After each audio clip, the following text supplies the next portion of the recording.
नमस्कार छात्रों, आज मैं आपको कक्षा 8वीं विषय हिंदी, इस विषय हिंदी में जो अपने पाठ्यक्रम में पहली इकाई है, उस इकाई में जो 7वां जो पाठ है उसका नाम है मेरे राजा साहब और उसके रचनाकार है सुजाता बजाज। और यह जो पाठ्यक्रम में विधा का जो प्रकार है उसका नाम है संस्मरण। तो छात्रों, पिछली तासिका में मैंने आपको पन्ना नंबर 16 पर जहां तक प्रकट वाचन किया था उस वाक्य के बारे में मैं आपको जानकारी देता हूं। जैसे आपका भविष्य बहुत उज्जवल है, यहां तक मैंने इस पाठ का प्रकट वाचन किया है, उसके साथ साथ उसका मैंने स्पष्टीकरण दे दिया है। उसके बाद उसके आगे मैं आपको जो भाग है उसका मैं प्रकट वाचन करता हूं, उसके साथ साथ उसका मैं स्पष्टीकरण देता हूं। तो छात्रों ध्यान दीजिए, छोटी बात भी उनके लिए महत्वपूर्ण हुआ करती थी। बड़ी तन्मयता और लगन के साथ करते थे सब कुछ। पेंटिंग बिकने के बाद पैकिंग में भी उनकी रुचि हुआ करती है। इसका मतलब उनको अलग अलग प्रकार की क्या है, रुचि है। कोई इस काम में मदद करना चाहते तो मना कर देते थे। इसका मतलब है वे अपना खुद का काम खुद करते हैं, किसी को हाथ नहीं लगाने देते थे। बड़ी करीने से धैर्य के साथ वे पैकिंग कहते हैं लड़की ससुराल जा रही है।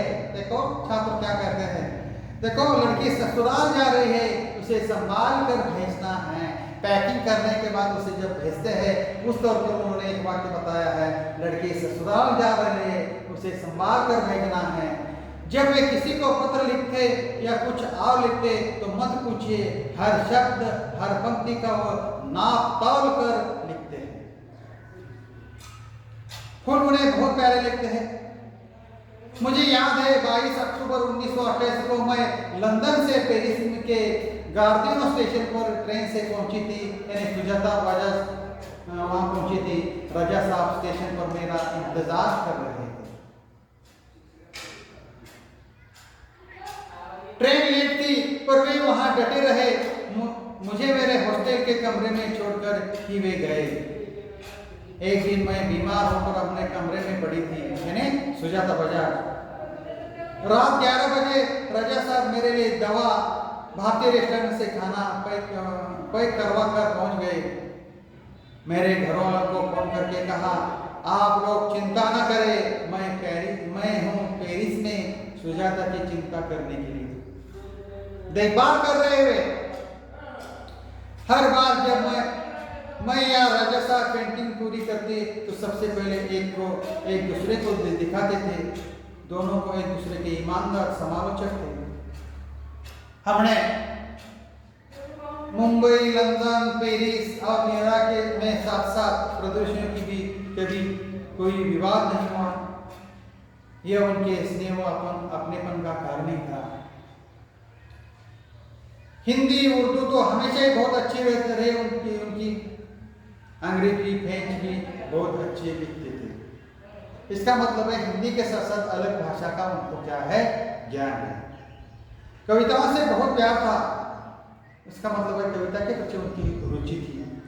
शेर, गजल व पुराने हिंदी फिल्मी गाने बड़े प्यार से वे सुनते थे। एक डायरी रखते थे अपने पास, हर सुंदर चीज को लिख लिया करते उसमें। मेरी बेटी हेलेना बहुत खूबसूरत हिंदी बोलती थी तो उन्हें बहुत गर्व होता था। वे हमेशा उनके साथ शुद्ध हिंदी में बात करते हैं। राजा साहब को अच्छा खाने का बहुत ही शौक था। इसका मतलब है उनको अलग अलग प्रकार का खाना अच्छा लगता है, पर दाल चावल रोटी आलू की सब्जी जैसे उनकी जान अटकी रहती।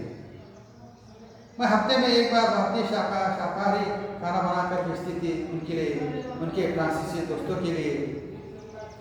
राजा साहब के कुछ पुराने फ्रांसीसी दोस्तों को उनके जाने की खबर देने गई तो फिर से एक बार उनके दीवार पर राजा साहब की काफ़ी सारी कृतियाँ देखने का मौका मिल गया। मैं हमेशा कहती, राजा साहब आप मेरे एंजल गार्जियन, देखो क्या कहते हैं, एंजल गार्जियन हैं। तो मुस्कुरा देते। सन 2000 के बाद कहते हैं क्यों अब हमारी भूमिका बदल गई है, तुम मेरी एंजल गार्जियन हो, अब मैं हूँ। और इसी तरह से ये पाठ क्या हो जाता है, समाप्त हो जाता है। देखो छात्रों, इस पाठ के नीचे जो प्रश्न आए हैं उस प्रश्न का उत्तर आप कॉपी में लिखिए और यहाँ मैं ठहरता हूँ। धन्यवाद।